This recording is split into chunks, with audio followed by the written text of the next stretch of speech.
ناظرین السلام علیکم ورحمۃ اللہ وبرکاتہ۔ میں ہوں آپ کا میزبان انصار عزیز ندوی اور آپ میرے ساتھ دیکھ رہے ہیں سیدھی بات۔ ناظرین، میں آج موضوع کی تہ میں جا کر عنوان کے تحت بات کرنے سے پہلے میں آپ کو زندگی سے روبرو کرانا چاہتا ہوں۔ ناظرین، میری اور آپ کی زندگی ایک عام سی زندگی ہے۔ اس میں معجزے نہیں ہوتے۔ ترقی اور کامیابی کے لیے جستجو، انتھک محنت اور پھر جدوجہد کی ضرورت ہوتی ہے۔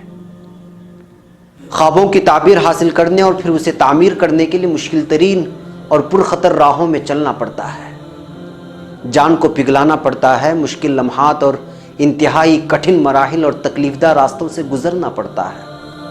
تنگ گھاٹیوں کو عبور کرنا پڑتا ہے تو لوگوں کے طعنے بھی کبھی کبھی سننے پڑتے ہیں اور ناکردہ گناہ کے الزامات سہنے بھی پڑتے ہیں۔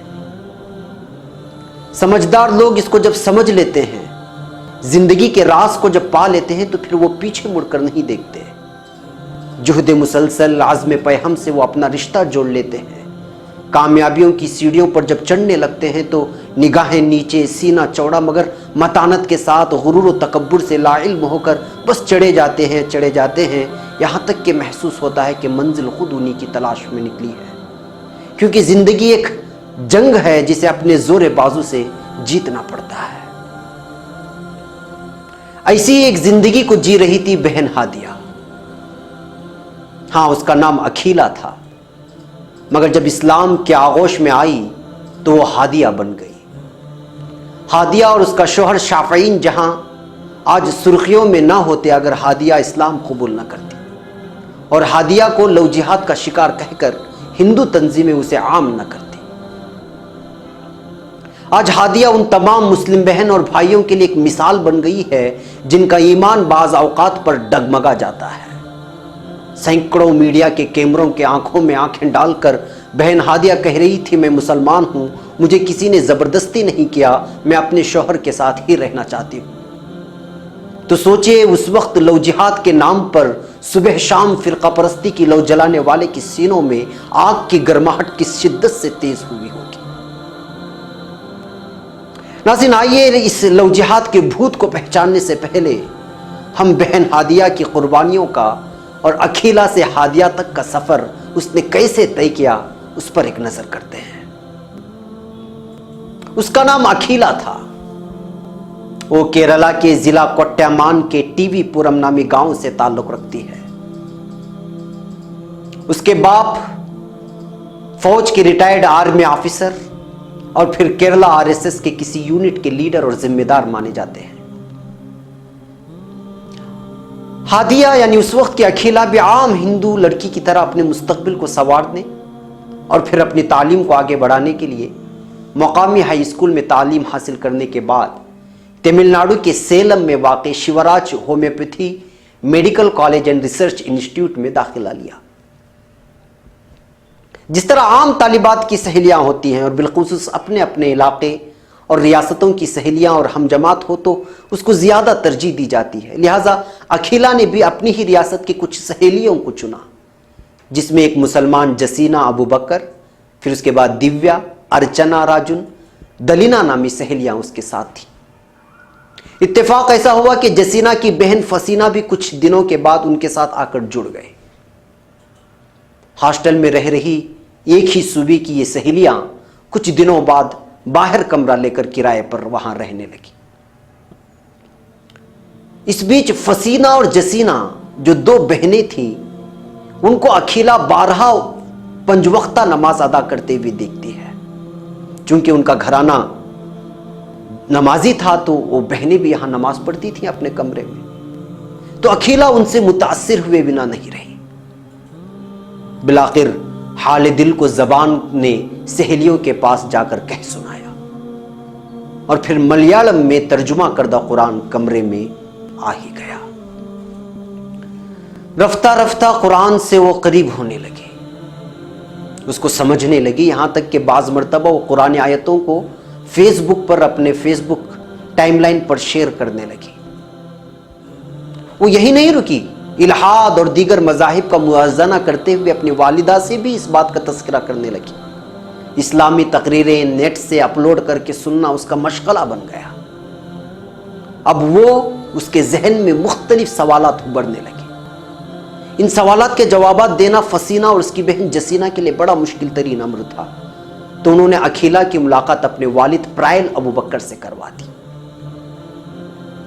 اس طرح ہوتے ہوتے وہ دین سے قریب ہونے لگی، یہاں تک کہ بعض اخبارات میں چھپے رپورٹ اور بالخصوص انڈین ایکسپریس کے مطابق ہادیہ ایک بار رمضان میں گھر میں چھٹیاں بتا رہی تھی، تو اس دوران اس نے روزے رکھے اور عید الفطر یعنی عید منانے کے لیے وہ مالا پورم میں اپنے دیگر سہیلیوں کے ساتھ جسینہ کے گھر گئی، اور رہیں اس نے اسلام قبول کرنے کی بات پہلی بار جسینہ کے سامنے رکھی۔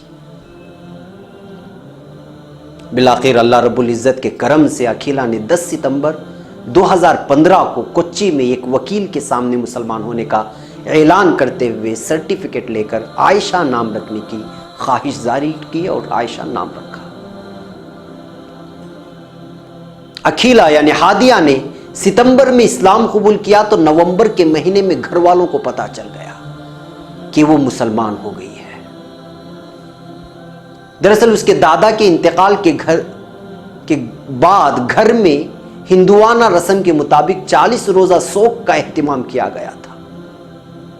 اس میں جب اکھیلا کو شرکت کرنے کی بات کہی گئی تو اس نے صاف طور پر انکار کر دیا کہ وہ ایک مسلمان ہے اور یہ سب رسمیں اس کے مذہب میں جائز نہیں، لہٰذا وہ شرکت نہیں کرے گی۔ ناظرین، کیا یہ اتنا آسان تھا کہ پورے گھر والوں کو غلط اور خود کو کوئی صحیح کہے؟ میں ایک داستان سنائے جا رہا ہوں اور آپ سنے جا رہے ہیں، نہیں ہرگز نہیں، ہادیہ کے لیے اتنا آسان نہیں تھا جتنی آسانی سے میں بیان کر رہا ہوں اور آپ بآسانی اس کو سن رہے ہیں۔ ابھی تو امتحان کی اصل گھڑی آ چکی تھی۔ ناظرین، یہاں مجھے رکنے کی اجازت ہے، بریک کے اس پر اسی کڑی کو آگے بڑھائی جائے۔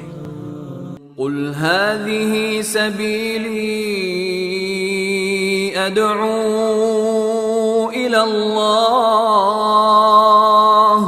على بصيرة أنا ومن اتبعني وسبحان الله وما أنا من المشركين۔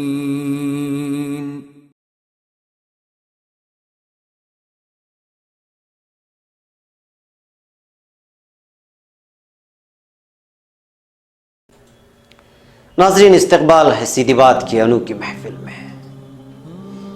ناظرین، ہادیہ کا نام لو جہاد سے جوڑ کر جب سے لیا جانے لگا اور میڈیا ہادیہ کے آڑ میں لو جہاد کے نام پر مسلمانوں کو جتنا بدنام کر سکتا تھا اس کو کیا، مگر حقیقت یہ ہے کہ لو جہاد ایک بے بنیاد فرقہ پرستوں کی جانب سے چھوڑا گیا شوشہ ہے، اور ہادیہ کے اسلام کو لو جہاد سے جوڑنا یہ سراسر ناانصافی ہے، کیونکہ ہادیہ نے کسی لڑکے سے محبت کر کے اس کے مسلمان ہونے کی وجہ سے اسلام قبول نہیں کیا تھا، بلکہ وہ اپنی مرضی سے قرآن کا مطالعہ کر کے اسلام کی حقانیت کو جان کر پہچان کر اسلام قبول کیا تھا۔ یہی وجہ تھی کہ جب ہادیہ نے گھر میں ڈنکے کی چوٹ پر جب اسلام قبول کرنے کی بات کہی تو ظاہر سی بات ہے کہ مخالفت ہوئی ہوگی، جسمانی نہ صحیح ذہنی کوفت ہوئی ہوگی۔ اسی لیے ہادیہ نے سال 2016 جنوری کے مہینے میں اس نے اپنا گھر ہی چھوڑ دیا اور مالا پورم میں جسینہ کے والد یعنی پرائل ابوبکر کے گھر میں پناہ لے لی۔ کالج دوبارہ کھل چکے تھے۔ اس بار جب اکھیلا کالج میں داخل ہو رہی تھی تو اس کا چہرے پر نور تھا، نقاب پوش، ایمانی جذبے سے پر تھا۔ اس کا انداز بدلا اسکارف سے ڈھکے سر کے ساتھ کالج میں داخل ہوئی۔ نمازوں کی پابندی، باتوں میں نزاکت آ چکی تھی۔ اپنے گھر جانا کم اور ابوبکر صاحب کے گھر میں آنا جانا زیادہ ہوا تو انسانی فطرت اور مقامی ماحول سے خوف زدہ ہو کر ابوبکر صاحب نے ہادیہ کے باپ اشوکن کو اس کی اطلاع کر دی۔ کیرلا اور تمل زبان سمیت انگریزی کے مشہور اخبارات میں اکھیلا کی کہانی کچھ ایسی ہی بیان کی گئی ہے۔ ایک طرف ابوبکر صاحب خوف زدہ تھے، ادھر ہادیہ گھر جانا نہیں چاہ رہی تھی۔ اس بیچ اللہ رب العزت نے ساتھیہ سرائے نامی ایک مقام میں ہادیہ کے لیے گنجائش بنا دیا۔ اخبارات کے مطابق یہ ایک دارالہجرہ تھا جہاں پہ ان لوگوں کے لیے پناہ دی جاتی تھی جو لوگ اسلام قبول کرتے تھے یا قبول کرتے ہیں۔ یہاں ہادیہ نے اس دارالہجرہ میں 2 ماہ تک رہائش پذیر رہی. پھر وہاں سے وہ نیشنل وومن فرنٹ نامی ایک ایسوسیشن کی صدر یسیہ زینبہ کے گھر میں پناہ مل گئی. یہیں اسے ہادیہ کا نام ملا تھا. دراصل پہلا نام اکھیلا تھا، اس کے بعد اس نے رجسٹریشن کے لیے عائشہ کا نام دیا اور یہاں اس کو ہادیہ کا نام ملا اور اسی نام سے وہ پہچانی جانے لگی اور مشہور بھی ہوئی. اب یہاں سے قانونی جنگ تیز ہوتی گئی. ہادیہ کے والد نے کورٹ میں معاملہ درج کروا دیا تو فرنٹ کی صدر زینبہ کو بھی عدالت میں آنا پڑا. ایک فیصلے میں عدالت نے ہادیہ سے کہا کہ وہ فی الحال زینب کے ساتھ اسی کے ساتھ رہے. تو ناظرین یہاں تھوڑی دیر کے لیے رکیں اور سوچیں کہ اس پورے وقفے میں جب ہادیہ اسلام سے متاثر ہو رہی تھی اور اسلام اس کے دل میں گھر کر رہا تھا تو کیا کسی مسلم نوجوان کا کہیں سے کوئی کردار نظر آتا ہے؟ نہیں. تو پھر اس کا شوہر شافعین جہاں آخر ہے کو کیوں اس کے اسلام کے قبول کرنے کو لو جہاد سے جوڑا گیا؟ تو کہانی یہ ہے کہ 2011 سے 2016 تک کا ہادیہ کا اسلامی سفر کامیاب رہا. اڑچنیں آئیں، تکلیفیں پیش آئیں، ذہنی طور پر پریشان بھی رہی. بالآخر اس کے نکاح کرنے کا اس نے فیصلہ کر لیا. یہ فیصلہ خود اسی نے لیا تھا اور اس کے لیے اس نے اپنی ایک پروفائل اور تفصیلات ایک شادی کی مشہور ویب سائٹ میں ڈال دی تھی. جبکہ اسی سائٹ میں شافعین جہاں 2015 میں اپنے نکاح کے لیے پروفائل جمع کر چکا تھا اور شافعین جہاں مسقط میں برسر روزگار تھا. اور جب وہ مسقط سے 2 مہینے کی چھٹیاں لے کر اپنے وطن پہنچا تو شادی کا مکمل ارادہ کر کے آیا تھا. اس بیچ اس کی ملاقات محترمہ زینبہ سے ہوئی اور زینبہ کا تعلق سرانی نامی علاقے سے تھا اور سرانی میں شافعین کے کئی دوست و احباب ہوا کرتے تھے اور رہا کرتے تھے. اس طرح جب ہادیہ کی بات سامنے آئی تو شافعین نے رضامندی ظاہر کر دی اور پھر اس طرح 19 دسمبر 2016 کو دونوں کا نکاح ایک مسجد میں ہو گیا.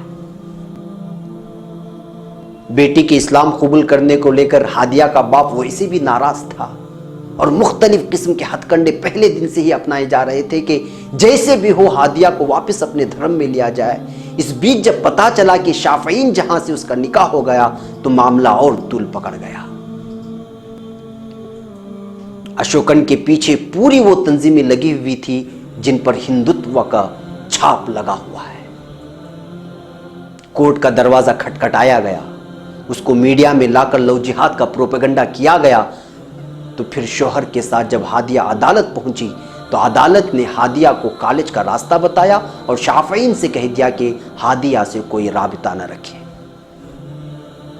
پھر بالآخر 24 مئی 2017 کو کیرلا ہائی کورٹ اس شادی کو ہی ختم کرنے کا فیصلہ سنا دیتی ہے. شافعین جہاں جو کہ مسقط میں برسر روزگار تھا، اب وہ اگر دیر کرتا تو وہاں اس کی روزگاری چھن سکتی تھی، مگر اس کے باوجود وہ اس کی پرواہ کیے بغیر اپنی اہلیہ کا ساتھ دینے کے لیے وہ ہندوستان میں رہا اور ہائی کورٹ کے اس فیصلے کے خلاف سپریم کورٹ میں چیلنج کر دیا. سپریم کورٹ نے NIA سے کہا کہ تحقیق کرے تو NIA نے رپورٹ میں صاف کہا کہ ایسا کچھ بھی نہیں ہے، لو جہاد کا کہیں بھی اس کا نام و نشان نہیں ہے. مگر اس بیچ شافعین جہاں کو داعش جیسی جنگجو تنظیم سے جوڑ کر کے، دہشت گرد تنظیم سے جوڑ کر کے اس کو ہراساں کرنے کی کوشش کی جا رہی ہے اور اب بھی جاری ہے. اسی لیے شافعین جہاں کو لے کر ہادیہ کے والد نے ایک بیان، ہادیہ کے والد اشوکن نے یہاں تک بیان دیا کہ وہ اسلام قبول کرنے کے خلاف نہیں ہے، وہ اسلام قبول کر لیتی ہے تو کرنے دیجئے، مگر شافعین کے خلاف ہیں، وہ ایک دہشت گرد ہے اور اس کی بیٹی ایسے شخص کے حوالے نہیں کر سکتے. اور یہ بیان ہندوستان کے ہر اخبار میں چھپا تھا، اس سے آپ لوگ بھی واقف ہوں گے. پھر کیرلا کی ریاستی حکومت نے بھی اس معاملے میں تحقیق کرانے کے بعد رپورٹ میں کہا تھا کہ اس نکاح میں لو جہاد سے کوئی تعلق نہیں ہے. یہ شادی باقاعدہ ارینج میرج تھی. ان کے پاس panchayat marriage certificate, SP report, سب کے سب حکومتی دستاویزات ان کے پاس موجود تھے. اس کے باوجود شافعین اور ہادیہ کو دور کرنے کی سازشیں لگاتار جاری رہی اور جاری ہیں. پھر ہادیہ کو اس کے گھر میں لا کر بند کر دیا گیا. نظر بندی کے 6 مہینے پتہ نہیں ہادیہ نے کس طرح گزارے، جبکہ متضاد خبریں آتی رہی تھی کہ اسے ذہنی اور جسمانی اذیتوں سے دوچار ہونا پڑا۔ سناتن دھرم اپنانے کے لیے اس بیچ اسے مختلف شالاؤں میں بھی لے جایا گیا تاکہ مائنڈ واش کر سکے۔ موبائل فون پر بریک لگا، کسی سے کسی بھی قسم کی بات چیت کرنے سے روک دیا گیا۔ بس یوں سمجھیے کہ شخصی آزادی اور عورت کی آزادی کی بات کرنے والے تمام تر تنظیموں کو یہاں سانپ سونگھ گیا تھا۔ ناظرین، مجھے یہاں ایک اور بریک کی اجازت دے، بریک کی اس پار داستان کو آگے بڑھائی جائے گی، پھر تبصرہ ہوگا۔ قل هذه سبيلي أدعو إلى الله على بصيرة أنا ومن اتبعني وسبحان الله وما أنا من المشركين۔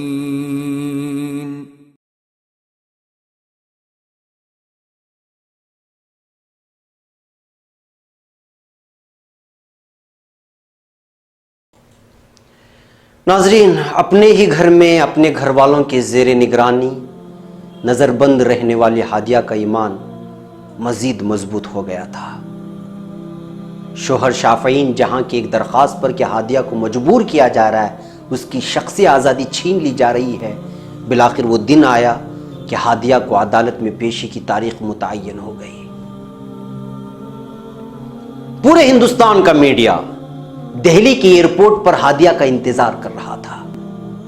27 نومبر کو فولاد عزم رکھنے والے ہادیہ پورے میڈیا کے سامنے چیخ چیخ کر کہہ رہی تھی کہ میں نے اسلام کو اپنایا ہے تو کسی کی زبردستی نہیں، بلکہ اسلام کی حقانیت کو تسلیم کرتے ہوئے۔ شافعین جہاں میرا شوہر ہے اور میں اس کے ساتھ رہنا چاہتی ہوں۔ ناظرین، یہاں رکیں، مجھے میری مسلمان بہنوں کو جو آج کل بہک رہی ہیں ان کو ایک قصہ سنانے کی اجازت دیں۔ حضرت عمر فاروق رضی اللہ تعالیٰ عنہ اس دن بہت غصے میں تھے۔ مارے غصے کے نعوذ باللہ آپ صلی اللہ علیہ وسلم کو قتل کرنے کے ارادے سے نکلے تو راستے میں نعیم نامی ایک شخص ملے۔ پوچھا کیا بات ہے عمر رضی اللہ تعالیٰ عنہ، آپ بھی کہیں جب بھی میں ان کا نام لوں، آج بہت غصے میں نظر آ رہے ہیں، معاملہ کیا ہے؟ فرمایا کہ آپ صلی اللہ علیہ وسلم نے پورے مکے کو پریشان کر رکھا ہے، میں آج ان کا قصہ ہی تمام کر دوں گا، نعوذ باللہ۔ تو نعیم نے کہا کہ پہلے اپنے گھر کی تو خبر لو، جا کر کے اپنے بہن کا حال تو دریافت کرو کہ وہاں کیا حال ہے، وہاں کا کیا ماجرا ہے۔ سنا ہے کہ تمہاری بہن مسلمان ہو گئی ہے۔ حضرت عمر رضی اللہ تعالیٰ عنہ نے راستہ بدلا، بہن کے گھر پہنچے تو اندر سے کچھ پڑھنے کی آوازیں آ رہی تھی۔ حضرت عمر رضی اللہ تعالیٰ عنہ اندر پہنچے، بہن اور بہنوئی نے قرآن کی وہ اوراق چھپا لیا۔ ادھر بہن قرآن کے اوراق چھپا رہی تھی اور حضرت عمر رضی اللہ عنہ پوچھے جا رہے تھے کہ دکھاؤ کہ تمہارے ہاتھ میں کیا ہے اور آپ لوگ کیا پڑھ رہے تھے۔ بہن نے انکار کر دیا ان کے ہاتھوں میں وہ اوراق تھمانے سے، تو حضرت عمر دونوں پر برس پڑے، دونوں کو پیٹنا شروع کر دیا، یہاں تک کہ جسم لہو لہان ہو گیا۔ پھر تھوڑے ٹھنڈے ہوئے، پھر حضرت عمر نے بہن کے محبت میں پھر اس سے پوچھا اور زبردستی کیا کہ اوراق دکھا، تو بہن نے کہا کہ آپ ناپاکی کے حالت میں ہیں، جب تک آپ پاک نہ ہو جاؤ تب تک یہ اوراق آپ کے ہاتھ ملیں گے نہیں۔ حضرت عمر رضی اللہ تعالیٰ عنہ گئے، نہا دھو کر آئے، قرآن کو پڑھا، پھر اس کے بعد کیسے وہ آپ صلی اللہ علیہ وسلم کے دربار میں پہنچے اور اسلام قبول کیا، ایک بہت لمبی داستان ہے، مجھے صرف ان کی بہن کی داستان آپ کے سامنے رکھنا تھا۔ یہ آج ہادیہ یہ ہماری پورے امت مسلمہ کے لیے ایک بہن بن گئی ہے، اور وہ بہن جس نے ایسے دور میں جہاں پہ اسلام اور مسلمان خود کو مسلمان کہنے سے کترا رہے ہیں، نت نئی سازشوں سے ہندو بھائیوں کو مسلمانوں سے نفرت کرنے کی بھرپور سازشیں کی جا رہی ہیں، ایسے حالات میں ڈنکے کی چوٹ پر میڈیا کی آنکھوں میں آنکھیں ڈال کر کے جب یہ کہتی ہے کہ میں مسلمان ہوں اور میرے لیے کوئی زبردستی نہیں کی گئی، تو واقعی جگر گردے کا کام تھا، اور میرے لیے بھی آپ کے لیے عبرت کی جا ہے۔ ہادیہ اس وقت پورے مسلمانوں کے لیے اور بالخصوص مسلم بہنوں کے لیے ایک مثال ہے۔ میری وہ بہنیں جو عشق اور پیار کے چکر میں پھنس کر مرتد ہو رہی ہیں اور کورٹ میرج کے ذریعے اپنے ایمان کو برباد کر رہے ہیں، وہ اس ہادیہ کو دیکھیں۔ میری وہ بہنیں جو پردے سے کتراتی ہیں، وہ میری بہن ہادیہ کو دیکھیں کہ اس کا ایمان کتنا مضبوط ہے۔ عشق کے دام میں پھنس کر ایمان نہیں لائی، بلکہ وہ دونوں بہنوں کو نماز پڑھتے دیکھ کر متاثر ہوئی۔ میری وہ بہنیں جو آزاد زندگی کی تلاش میں اپنا سکون غارت کر رہی ہیں، ہفتے ہفتے نکل جاتے ہیں مگر گھر میں مصلی نہیں بچتا، وہ دیکھیں میری اس بہن ہادیہ کو اور فیصلہ کریں کہ بہتر کون ہے۔ ناظرین، ہادیہ کو شافعین جہاں سے الگ کرنے کے نئے نئے حربے استعمال کیے جا رہے ہیں۔ مسقط میں برسر روزگار شافعین کو آخر کس طرح داعش سے جوڑنے کی کوشش ہو رہی ہے، یہ لوگ آپ جانتے ہیں۔ یہ ہمارے ملک کے تحقیقی ایجنسیاں تحقیق کر رہی ہیں، ہمیں اس میں کوئی دخل اندازی نہ کرنا ہے، نہ کریں گے۔ مگر حقیقت یہ ہے کہ ہادیہ اور شافعین کو اس وقت کچھ مخالف تنظیمیں چیلنج کے روپ میں لے چکی ہیں۔ لو جہاد بھی ایک ایسا ہی بھوت ہے جو نظر نہیں آتا، کیونکہ اس کی کوئی حقیقت ہے ہی نہیں ہے۔ اسلام اور مسلمانوں کو بدنام کرنے کے لیے میڈیا ہمیشہ سے نت نئے اصطلاحات کا استعمال کرتا رہا ہے۔ بم دھماکے ہونے سے پہلے میڈیا کسی بھی مسلم تنظیم کا نام لے لیتا ہے، گرفتاری ہونے سے پہلے ہی ملزم کی کھٹیا کھڑی کر دیتے ہیں یہ لوگ، اور جب رہا ہو جاتے ہیں تو میڈیا ان کو سانپ سمجھ جاتا ہے۔ لہٰذا یہ لو جہاد کا بھوت بھی میڈیا کا کرا کرایا ہے، کسی دن ختم ہو جائے گا۔ دی ہندو کے 13 نومبر 2009 کی اشاعت میں کرناٹک CID کی جانب سے یہ رپورٹ شائع ہوئی تھی، جس میں انہوں نے صاف طور پر اعتراف کیا تھا کہ غیر مسلم لڑکیوں سے مسلم لڑکوں کی شادی میں لو جہاد کا کوئی ثبوت نہیں۔ اسی طرح پولیس کی جانب سے بھی اعتراف کیا گیا تھا کہ اجتماعی یا انفرادی طور پر اس طرح کی کسی بھی قسم کی کوششیں نہیں ہو رہی ہیں کہ ہندو لڑکیوں کو پٹا کر کے، ان کو لبھا کر کے، عشق کے دام میں پھنسا کر کے شادی کی جائے۔ ایسی کوئی صورتحال یا ایسی کوئی تحریک نہیں ہے۔ اپریل 2010 میں حکومت کرناٹک نے عدالت کو یہ رپورٹ بھی پیش کی کہ لو جہاد جیسی کوئی چیز ریاست میں نہیں ہے۔ یہ دی ہندو 23 اپریل 2010 کی، اگر آپ کے پاس پرچہ ہے تو اٹھا کر کے دیکھ لیں، اس میں یہ رپورٹ شائع ملے گی آپ کو۔ ناظرین، حقیقت یہ ہے کہ اس وقت ملک ہند میں کئی مسلم لڑکیاں ہندو لڑکوں کے ساتھ بھاگ رہی ہیں اور کئی ہندو لڑکیاں مسلم نوجوانوں کے ساتھ بھاگ رہی ہیں، مگر یہ کسی لو جہاد یا دھرم پریورتن جیسے جھوٹے تحریک سے متاثر ہو کر کے نہیں، بلکہ ہندوستان میں مخلوط تعلیم کا نتیجہ ہے۔ گھر میں نوجوان لڑکی و لڑکیوں کو آزادی دیے جانے کا نتیجہ ہے کہ دونوں مذاہب کے نوجوان نسل عشق اور پیار میں پھنس کر یہ فیصلہ لے لیتے ہیں۔ اپنے اپنے علاقے کے میرج رجسٹرار آفس جائیے، وہاں نوٹس بورڈ میں آپ کو کئی تصاویر مل جائیں گی جس میں کہیں مسلم لڑکی کے ساتھ ہندو لڑکی کی شادی ہوئی ہے اور کہیں ہندو لڑکی کے ساتھ مسلم لڑکی کی شادی ہوئی ہے۔ دراصل پیار اندھا ہوتا ہے جیسے نعروں کا یہ نتیجہ ہے، کسی لو جہاد کا نہیں۔ جی ہاں ناظرین، یہی ہے حقیقت۔ قل هذه سبيلي أدعو إلى الله على بصيرة أنا ومن اتبعني وسبحان الله وما أنا من المشركين۔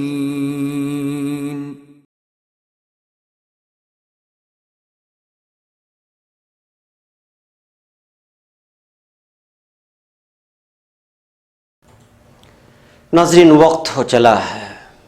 حقیقت یہ ہے کہ اس وقت میڈیا کے لیے اسلام اور مسلمان اور اس سے جڑے مسائل ہی ہاٹ ٹاپک ہیں۔ وہ کبھی لو جہاد، وندے ماترم، بابری مسجد، گوکشی کے نام پر ہندو بھائیوں کو اکساتا ہے۔ اب دیکھیں نا، ملک ہند کے ماتھے پر ایک اور کلنک لگ گیا۔ گائے کے نام پر قتل و غارت گیری جاری تھی، اب لو جہاد کے نام پر افراز الاسلام کو دن دہاڑے درندگی کی ساری حدیں پار کر کے ملازمت دینے کے نام پر بلا کر اسے تڑپا تڑپا کر مار ڈالا اور پھر آگ میں جھونک دیا۔ اب حکومتیں معاوضہ دیں گی اور خاموش ہو جائیں گی۔ ہادیہ نے چلا چلا کر کہا کہ وہ بالغ ہے، اسے اپنے فیصلہ لینے کا حق ہے، وہ اپنے شوہر کے ساتھ رہنا چاہتی ہے، مگر کیا ہوا؟